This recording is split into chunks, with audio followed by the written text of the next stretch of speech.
Hi guys, আমি আছি বৃন্দাবনে। আর বৃন্দাবনের ফুল সিরিজ দেখতে চাইলে আমার চ্যানেলে ভিজিট করতে পারো। আর আমরা মথুরা বৃন্দাবনের অনেক মন্দিরে গেছি এন্ড আজকে যাবো আমরা বাকে বিহারী মন্দির এন্ড নিধিবন। তো চলো শুরু করা যাক।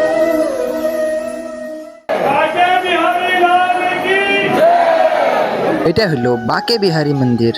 আর এই মন্দিরটা 1864 খ্রিস্টাব্দের দিকে স্বামী হরিদাসের দ্বারা বানানো হয়েছিল। আর এই মূর্তিটা অ্যাকচুয়ালি সেই মূর্তি না, এই মূর্তিটাতে রাধাকৃষ্ণর স্বরূপ মিশ্রিত আছে।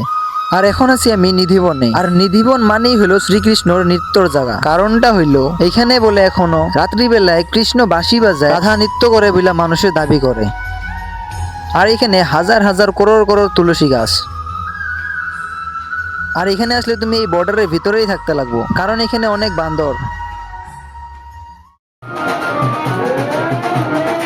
নাচ গানের লগে অনেক ঠাকুরের মূর্তিও দেখতে পারবা। ওকে গাইস, তো এই ভিডিওটা এই পর্যন্ত ছিল। ভিডিও ভালো লাগলে লাইক করে দিও, আর চ্যানেল নতুন থাকলে সাবস্ক্রাইব করে দিও, আর ইনস্টা বা এফবি থেকে দেখলে ফলো করে দিও। দেখা হবো নতুন ভিডিওর সাথে। বাই।